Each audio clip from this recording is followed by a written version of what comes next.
नमस्कार। मैं डॉक्टर बालाजी श्रीपति भूरे, प्रोफेसर एवं अध्यक्ष हिंदी विभाग, शिव जागृति वरिष्ठ महाविद्यालय नलेगांव, तालुका चाकूर, जिला लातूर। आज मैं बीए द्वितीय वर्ष का पाठ्यक्रम प्रश्न पत्र क्रमांक 5 मध्ययुगीन काव्य के अंतर्गत जो विविध कवि पाठ्यक्रम में रखे गए हैं उनमें से संत मीराबाई के बारे में मैं अपने विचारों को प्रस्तुत कर रहा हूं। संत मीराबाई के व्यक्तित्व और कृतित्व तथा उनकी भक्ति भावना को आरंभ करने से पहले इस प्रस्तुतिकरण के पीछे क्या उद्देश्य है इस और महत्व क्या है, इस पर मैं संक्षेप में कहना चाहता हूं। उद्देश्य को लेकर अगर बात करें तो इस प्रस्तुतिकरण से एक तो छात्रों को संत मीराबाई का परिचय कराना, दूसरा छात्रों को मीराबाई के काव्य से परिचित कराना, तीसरा छात्रों को काव्य सौंदर्य एवं भाव सौंदर्य से परिचित कराना और चौथा उद्देश्य छात्रों में नैतिक मूल्यों की स्थापना करना है। महत्व की बात अगर करें तो इससे एक तो छात्रों को संत मीराबाई का परिचय होगा, दूसरा संत मीराबाई के काव्य से छात्र परिचित होंगे, तीसरा महत्व छात्रों को काव्य में निहित भाव सौंदर्य एवं कला सौंदर्य का परिचय होगा और चौथा महत्व है छात्र में नैतिक मूल्यों का संवर्धन होगा, जो आज वर्तमान युग में अत्यंत आवश्यकता है। तो यहाँ अब मैं आ जाता हूँ सीधा संत मीराबाई की तरफ। तो संत मीराबाई के व्यक्तित्व और कृतित्व को लेकर अगर देखना है तो यहाँ मैं कहना चाहूँगा कि संत मीराबाई का जन्म सन 1448 में कुड़की नामक गांव में हुआ। मीराबाई के पिता का नाम रत्न सिंह और माता का नाम वीर कुंवरी था। बचपन से ही मीरा मितभाषी, सुंदर और गुणों से युक्त थी। उनकी मृत्यु के पश्चात उनका पालन पोषण उनके दादा राव दुधाजी ने किया। बचपन से ही वह कृष्ण भक्ति करती रही है। एक किंवदंती है कि जब बालिका संत मीराबाई ने अपनी मां से घर के आंगन के सामने से जा रहे बारात को लेकर पूछा कि वह घोड़े पर कौन है, तब मां ने जब बताया था कि वह दूल्हा है, तुरंत इस छोटी सी बेटी ने सवाल किया था कि मेरा दूल्हा कहाँ है। और मां ने जब घर के कोने में रखी एक कृष्ण मूर्ति की तरफ संकेत करते हुए कहा था कि यही तेरा दूल्हा है, तब से लेकर उन्होंने अपने मन ही मन कृष्ण को पति के रूप में स्वीकार किया था। उन्होंने कहा है कि मेरे तो गिरिधर गोपाल दूसरो न कोई, जाके सिर मोर मुकुट मेरे पति सोई। भक्ति में ऐसी तल्लीन, सुंदर और गुणों की कीर्ति चारों तरफ फैलती रही। इन सुंदरता और गुणों की कीर्ति से वाकिफ होकर मेवाड़ के राजा राणा सांगा ने अपने पुत्र के लिए दादा राव दुधाजी के सामने विवाह का प्रस्ताव रखा और राव दुधाजी ने उन्हें सहर्ष स्वीकार किया। इस प्रकार संत मीराबाई का विवाह मेवाड़ के राजा राणा सांगा के पुत्र कुंवर भोजराज के साथ हुआ। भोजराज की मृत्यु के पश्चात उनके भाई राणा विक्रमादित्य गद्दी पर बैठ गए, सिंहासन पर बैठ गए और तब उन्होंने अपनी संत मीराबाई की भक्ति को लेकर उसमें संदेह उत्पन्न होने लगा।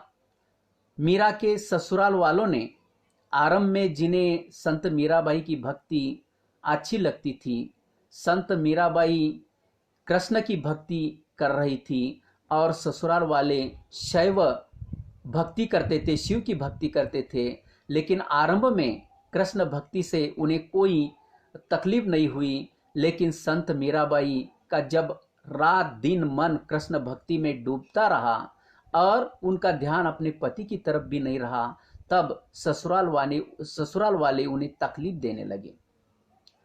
इत्तेफाक से संत मीराबाई के पति का देहांत हुआ और वह विधवा हो गई, और विधवा होने के बाद राणा विक्रमादित्य जो सिंहासन पर थे, तो उन्होंने संत मीराबाई को मारने के लिए अलग अलग प्रयास किए, लेकिन हर समय उनकी सच्ची भक्ति के कारण कृष्ण ने उनकी सहायता की, ऐसा कहा जाता है। संत मीराबाई की रचनाओं को लेकर अगर देखा जाए तो राग गोविंद, सोरठ के पद, गीत गोविंद की टीका, नरसी जीरो माहेरो तथा फुटकल पद उनके चर्चित हैं। ये सभी रचनाएं उनकी राजस्थानी भाषा में मिलती है। अब आ जाते हैं उनके पदों की तरफ, उनकी रूप सौंदर्य को लेकर दृष्टि, भक्ति भावना तथा विरह को लेकर। तो सबसे पहले यहाँ रूप सौंदर्य की अगर बात करें तो संत मीराबाई ने कृष्ण के रूप सौंदर्य का अपने पदों में वर्णन किया है। वह कहती है कृष्ण के रूप सौंदर्य को लेकर, जब से मोही नंद नंदन दृष्टि पड़ो माई, तब से परलोक लोक कछु ना सुहाई। अर्थात जब से मेरी दृष्टि नंद राजा के बेटे कृष्ण पर पड़ गई, तब से मुझे यह लोक तथा परलोक नहीं सुहाता, नहीं भाता। आगे वह कहती है कि मोरन की चंद्रकला शीस मुकुट सोहे, केसर को तिलक भाल तीन लोक मोहे। यानी मोर पंख मुकुट पर लगा हुआ है और चंद्र कला के समान हर समय बढ़ता सौंदर्य और मोर मुकुट लगा हुआ यह मुकुट शोभायमान है। अर्थात मुकुट पर मोर पंख शोभायमान है, और साथ ही साथ केसर को तिलक भाल तीन लोक मोहे, और माथे पर जो केसरिया रंग का तिलक लगा हुआ है वह तीनों लोगों को मोहित करने वाला है। आगे रूप सौंदर्य को लेकर मीरा कहती है, कुंडल की आलक झलक कपोलन पर छाई, मनोमीन सरवर तजी मकर मिलन आई।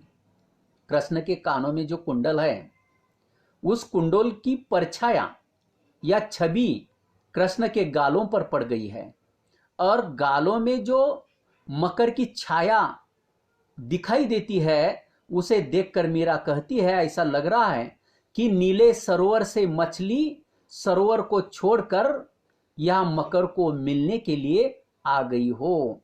यहाँ पे कृष्ण का रंग नीला अर्थात सांवला, और सरोवर का भी रंग नीला सांवला है, यहाँ उसका वर्णन किया गया है। तो रूप सौंदर्य पर मोहित यह मीरा, संत मीरा एक सच्ची कृष्ण भक्तिन थी।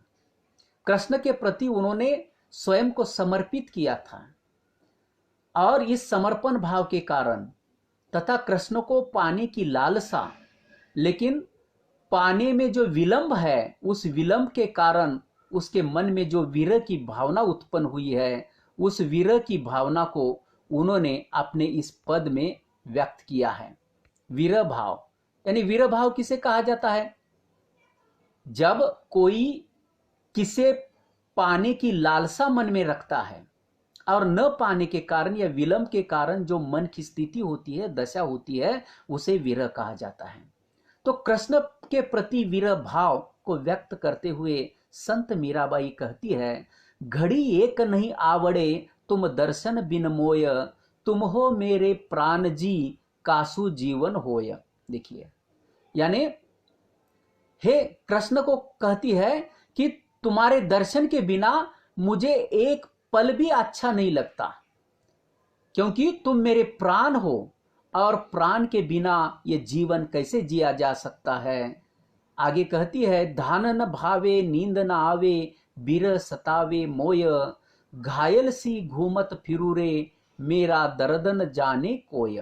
देखो, यानी तुम्हारे विरह के कारण, तुम्हारा विरह मुझे इतना सता रहा है कि उस विरह के कारण मुझे मेरे ध्यान में कुछ नहीं आता और मुझे नींद भी नहीं आती, और विरह के कारण मैं विरह से घायल होकर दर दर घूमती रहती हूं।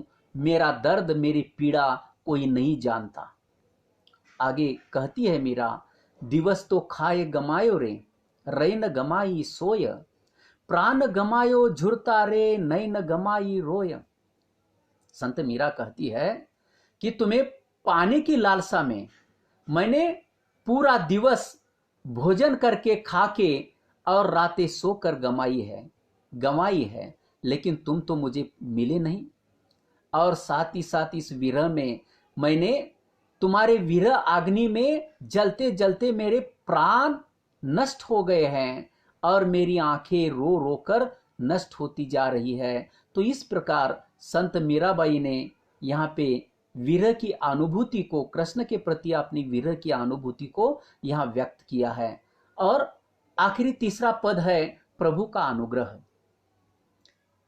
जिस प्रकार हम किसी भी कार्य में सच्चे दिल, हृदय से, सच्चे मन से समर्पण का भाव रखते हैं तो निश्चित रूप से हमें वहां उपलब्धि मिलती है, हम लक्ष्य तक पहुंच सकते हैं। तो एक भक्त की भी वही बात है। जब कोई भक्त ईश्वर के प्रति स्वयं को समर्पित कर देता है तो ईश्वर हर समय उनकी रक्षा करता है। यही संत मीराबाई के साथ हुआ। तो प्रभु का अनुग्रह कैसा था, संत मीराबाई पर प्रभु की कृपा कैसी थी, यहाँ पे इस पद में हमें पता चल जाती है। मीरा कहती है, मीरा मगन भई हरि के गुण गाय, सांप पिटारा राना भेजा, मीरा हाथ दियो जाय। अब इस पद में जिस प्रकार संत मीराबाई कृष्ण भक्ति में तल्लीन होती थी, और जितनी तल्लीन होती थी उतना ही उनके ससुराल वालों ने उन्हें तकलीफ दी है, उन्हें मारने की कोशिश की है। तो इस कोशिश को इस पद में बताया गया है। मीरा मगन भई हरि के गुण गाय। जब हरि के गुण गाने में मीरा मग्न हो जाती है और उसका मग्न हुआ देखकर सांप पिटारा राणा भेजा, मीरा हाथ दियो जाए। उसे मारने के लिए राणा ने सांप का पिटारा भेज दिया। नहाए धोए जब देखन लागी, सालिग्राम गई पाए। लेकिन कृष्ण की कृपा, जब नहा धोकर उन्होंने पिटारे को खोलकर देखा तो उसमें सांप नहीं बल्कि उसे क्या दिखाई दिया, सालिग्राम अर्थात पत्थर की मूर्ति दिखाई दी। इस प्रयास के बाद फिर दूसरा प्रयास राणा ने किया। जहर का प्याला राणा भेजा, अमृत दिन बनाए, नहाए धोए जब पीवन लागी, हो अमर अंचाए। उसे मारने के लिए राणा ने जहर का प्याला भेज दिया, लेकिन जब वह नहा धोकर उसे पीने लगी तो कृष्ण ने उसे अमृत बना दिया था। परिणाम स्वरूप संत मीराबाई अमर हो गई। इससे भी राणा रुका नहीं, आगे उन्होंने क्या किया, सूल सेज राणा ने भेजी, दीजो मीरा सुलाय, सांझ भई मीरा सोवन लागी, मानो फूल बिछाए। राणा ने शूल की शैया बनाकर मीरा के पास सोने के लिए भेज दी गई, और जब रात होते ही मीरा उस पर सोने लगी तो ऐसा लगा मानो किसने उस पर फूल बिछाए हो। तो इस प्रकार सांप का पिटारा भेज दिया गया राणा के द्वारा, जहर का प्याला भेज दिया गया और शूल की शैया भी भेज दी गई। लेकिन हर संकट की घड़ी में कृष्ण ने अपनी भक्त संत मीराबाई की रक्षा की है। इस प्रकार अगर निष्कर्ष रूप में अगर हम कहें तो यहाँ संत मीराबाई के 3 पदों में कृष्ण के प्रति रूप सौंदर्य का वर्णन, दूसरा विरह का भाव, और प्रभु कृष्ण का संत मीराबाई पर अनुग्रह, ये 3 बातें हमारे सामने आ जाती है। कुल मिलाकर यहाँ अगर हम कहें तो एक संत मीराबाई ने कृष्ण को आराध्य मानकर उनके प्रति अपनी प्रेम भावना को व्यक्त किया है। दूसरा, मीराबाई ने कृष्ण के रूप सौंदर्य के साथ साथ उनके प्रति अपनी वीर भावना को भी व्यक्त किया है। और 3, मीराबाई ने अपनी भक्ति भावना के साथ साथ सामाजिक सती प्रथा जैसी कुप्रथा का भी विरोध कर स्त्रियों को भी ईश्वर की भक्ति करने का अधिकार दिलवाया है। यह सबसे महत्वपूर्ण उपलब्धि है। ऐसी संत मीराबाई का अध्ययन या उनके भजन आज भी भारत में नहीं पूरे विश्व भर में गाए जाते हैं। कुल मिलाकर संत मीराबाई सचमुच मेवाड़ की मरुभूमि की मंदाकिनी है, भक्ति की भागीरथी है एवं महिला कवियों की मुकुटमणि है। राजस्थान के रेगिस्तान में भक्ति की निर्मल धारा बहाकर उस भूमि को वृंदावन की वंदनीयता प्रदान करने का महत्वपूर्ण कार्य मीरा ने किया है। इस प्रकार संत मीराबाई के व्यक्तित्व, कृतित्व और उनकी भक्ति भावना को हम यहाँ देख सकते हैं। धन्यवाद।